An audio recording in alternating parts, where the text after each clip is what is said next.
డబ్బు, అనారోగ్యం, ఉద్యోగం, వ్యాపారం, అప్పులతో బాధపడుతున్నారా? మీకోసమే లాంచ్ యువర్ ఫ్యూచర్ ప్రోగ్రామ్.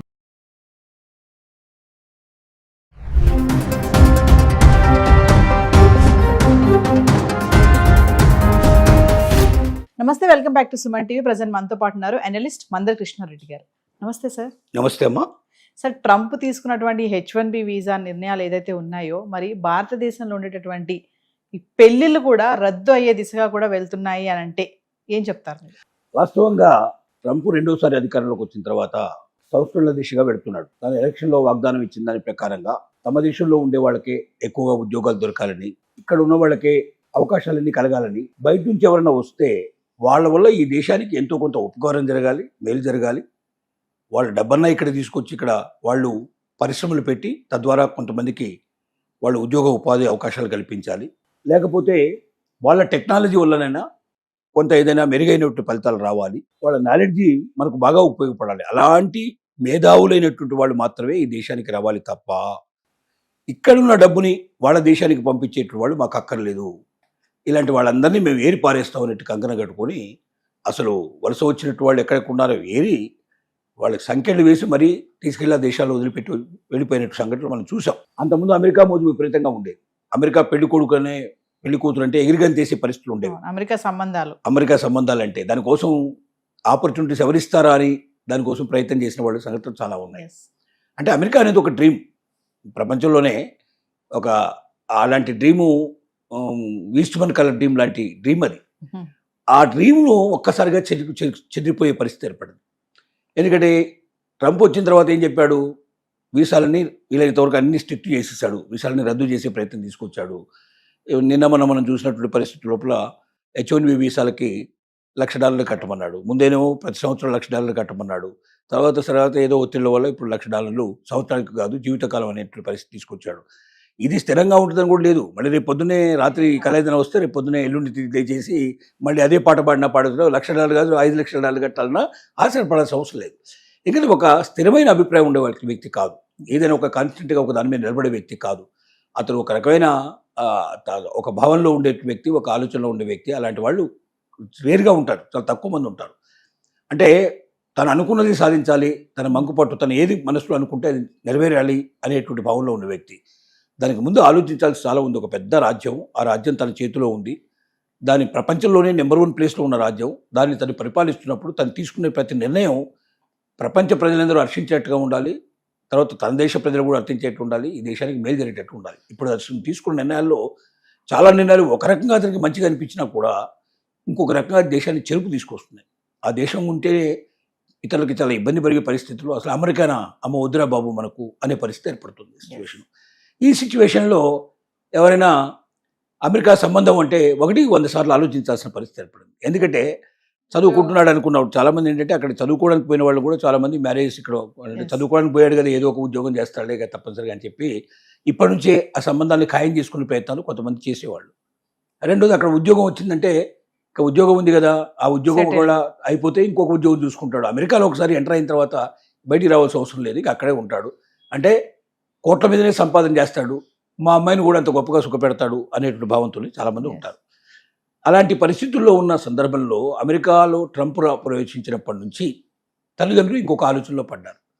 మన అమ్మాయిని కానీ అబ్బాయిని కానీ అక్కడికి మనం పంపిద్దామా అక్కర్లేదా, అక్కడ మ్యారేజ్ చేద్దామా లేదా, అక్కడ వాళ్ళతో మనం సంబంధం కలుపుకుందామా లేదా, దాని ఎంతకాలం ఉద్యోగం ఉంటుంది, ఎంతకాలం ఆ వీసా ఉంటుంది, చదువు పూర్తి చేయగలడా లేదా, ఉద్యోగం వస్తుందా లేదా, వచ్చినా ఉద్యోగం ఉంటుందా లేదా, ఇలా 100 ప్రశ్నలు వేసే పరిస్థితులు ఉంటాయి.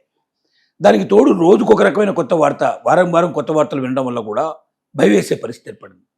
ఈ భయానక పరిస్థితిలో ఇప్పుడు ఏంటంటే మ్యారేజ్ బ్యూరోల్లో కూడా ఎవరైతే ఈ అమెరికా సంబంధాలు చూసేటి వింగ్కు ఇంతకుముందు ఎంత డిమాండ్ ఉండేదంటే అసలు వీళ్ళు 100 సార్లు రిక్వెస్ట్ చేస్తే కానీ వీళ్ళకి అవకాశం కల్పించేవాళ్ళు ఒక సంబంధం గురించి చెప్పడానికి. ఇప్పుడు వాళ్ళే వెంటబడి వీళ్ళు ప్రయత్నం చేస్తున్నా కూడా వీళ్ళు వినడానికి సిద్ధంగా లేనటువంటి స్థితికి వచ్చేసింది.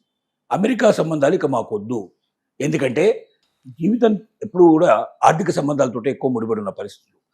అమెరికాలో ఎవడో ఉన్నట్టు వాడు గుణవంతుడా కాదా, వాడు ఎలాంటి వాడు ఎవడు చూడు. ఎందుకంటే అమెరికా లాంటి దేశంలో తాగడం అనేది చాలా చిన్న విషయం, సిగరెట్ తాగడం కానీ లేకపోతే మందు తాగడం కానీ ఇలాంటి చాలా విషయాలు. ఇది కాకుండా గర్ల్ ఫ్రెండ్స్ ఉంటాం కానీ లేకపోతే కాస్త జాలీగా ఉంటాం, సోషల్గా ఉంటాం, ఇలాంటివన్నీ చాలా చిన్న విషయాలు. అసలు అక్కడ ఎవరు దాన్ని సీరియస్గా తీసుకోరు. ఉమ్. ఎవరికైనా చెప్పినా కూడా నవ్వేస్తారు. కానీ అక్కడ ఉండే వాళ్ళందరికీ దాదాపుగా అలాంటి లైఫ్ అనిపిస్తారు కాబట్టి వాళ్ళకి పెద్ద ప్రాబ్లం ఉండదు. అలాంటి పరిస్థితుల్లో వాటిని కూడా అధిగమించి అల్లుడు ఎలాగా ఉన్నా పర్లేదు, ఉన్నాడు కదా, అమెరికా అల్లుడు అయితే చాలు అనేట్టు భావనలో కూడా చాలామంది కాంప్రమైజ్ అయిన వాళ్ళు ఉన్నారు. అందరి అల్లుళ్ళు అలా చేస్తారు కానీ మా అల్లుడు అలా ఎందుకు చేస్తాడు అని చెప్పి భావించే వాళ్ళు కూడా కొంతమంది ఉన్నారు. ఇలా అనేక రకాల ఆలోచనలతోటి అమెరికా సంబంధమే కావాలని కోరుకుని పట్టుబట్టి మ్యారేజ్ బ్యూరోల చుట్టూ తిరిగి, లేదా అమెరికాలో వాళ్ళు తెలిసిన వాళ్ళకి ఎవరికైనా చెప్పి వాళ్ళ వెంటబడి వేధించి కూడా అలాంటి సంబంధాలు చూసేట ప్రయత్నాలు చేశారు. ఇప్పుడు మాత్రం రివర్స్ అయ్యే పరిస్థితి ఏర్పడింది.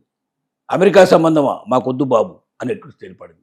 ఎందుకంటే స్థిరంగా లేని జీవితం, Yes. ఎప్పుడు ఊడిపోతుందో తెలియనట్లు ఉద్యోగం, ఎప్పుడు అయిపోతుందో ఎప్పుడు వెళ్ళిపోతుందో తెలియని వీసా, ఎప్పుడు మారిపోతుందో తెలియదు. అంటే ట్రంప్ ఆలోచనలు బట్టి అక్కడ వాళ్ళ జీవితాలు ఆధారపడి ఉన్నాయి. ఒక వ్యక్తి తీసుకునే నిర్ణయాల మీద ఇన్ని లక్షల కోట్ల మంది విద్యార్థి జీవితాలు ఆధారపడి ఉన్నాయి. కాబట్టి ఇలాంటి ఒక స్థిరమైన నమ్మకం లేనటువంటి వాటి కోసం మనం ప్రయత్నం చేయడం అనవసరం. ఇలాంటి దాంట్లో మనం పోయి మన అమ్మాయిను అబ్బాయిను అక్కడ రిస్క్ తీసుకునే పరిస్థితి తీసుకెళ్ళి కుదేలమైన పరిస్థితి ఏర్పడి అక్కడ ఒకవేళ మధ్యలో అన్నీ ఊడిపోతే, ఉద్యోగం లాంటివి ఊడిపోతే మళ్ళీ ఇండియాకి తీసుకురావడం అంటే వచ్చిపోయే ఖర్చులు విపరీతంగా అయిపోతాయి. ఇక్కడికి వచ్చి స్థిరపడడం కూడా కష్టమైన పరిస్థితి ఏర్పడుతుంది. దీనికన్నా ఇక్కడే ఎవరినొకరిని చూసుకొని మనం సంబంధాన్ని ఖాయం చేసుకుంటే బెటర్ అనే నిర్ణయానికి వచ్చాను. సార్, ట్రంప్ తీసుకునే ఈ సడన్ క్విక్ డెసిషన్స్ వల్ల చాలా వాటిపైన ప్రభావం ఉంటుంది కదా సార్? ప్రతి దాని మీద ఇప్పుడు మీరు భర్తృదానికి సంబంధించిన విషయం ఉంది. ఇంతకుముందు గర్భిణీ స్త్రీలు చాలా మంది ఎస్. అమెరికా వెళ్ళేవాళ్ళు దీనికోసం ప్రత్యేకంగా. ఎందుకంటే అక్కడ డెలివరీ అయిపోతే అమెరికన్ సిటిజన్ అయిపోతాడు. ఎస్. అంటే ఏ కష్టం లేకుండా ఎదురు చూడాల్సిన అవసరం లేకుండా ఆల్రెడీ సిటిజన్షిప్ వచ్చేస్తుంది, బై బర్త్ సిటిజన్షిప్ వచ్చేస్తుంది. బిడ్డకు సిటిజన్షిప్ వచ్చినప్పుడు ఆ బిడ్డను చూసుకోవడానికి కనీసం 5 ఏళ్ల పాటు 10 ఏళ్ల పాటు బిడ్డ పెరిగేప్పుడు తల్లికి కూడా ఖచ్చితంగా వీసా ఇవ్వాల్సిన పరిస్థితి ఏర్పడుతుంది. ఎస్.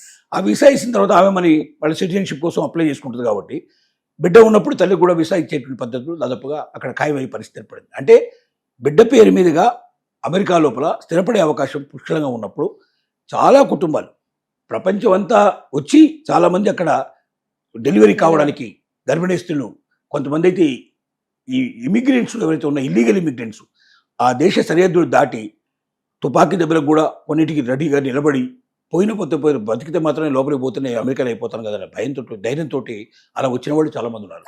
ఇప్పుడు ఏమైంది, ఎస్. అలా భర్తీ చేసిన వాళ్ళు ఎవడు అమెరికన్ సిటిజన్ కాదు అని చెప్పి ఒక కనపోటుతో పొడిచి పారేశాడు. దాంతో గర్భిణీ స్త్రీలు అమెరికాకు రావడం మానేశారు. ఎస్. ఒకటి అయిపోయింది అలాగా. ఇప్పుడు పెళ్లిళ్ళకి సంబంధించిన విషయం మనం ఇట్లా చూస్తున్నాం, ఉద్యోగాలకు సంబంధించిన విషయం అట్లా అయిపోయింది, చదువుకు సంబంధించిన విషయం అట్లా అయిపోయింది. ఇంకేముంది, ఉద్యోగం కోసం పోవాలి, చదువు కోసం పోవాలి, అక్కడ సిటిజన్షిప్ అనేది తీసుకోవడానికి పోవాలి. ఈ 3 దారులు మూసేసిన తర్వాత ఇక అమెరికా పోవడం దేనికనే విషయంతో వెళ్ళాలనే ఆలోచన కూడా పూర్తిగా తొలగిపోయింది. మానవ జీవితం మీద అన్ని దేశాల మీద ఎంతో కొంత ప్రభావం దీన్ని తప్పనిసరిగా పడింది. Thank you.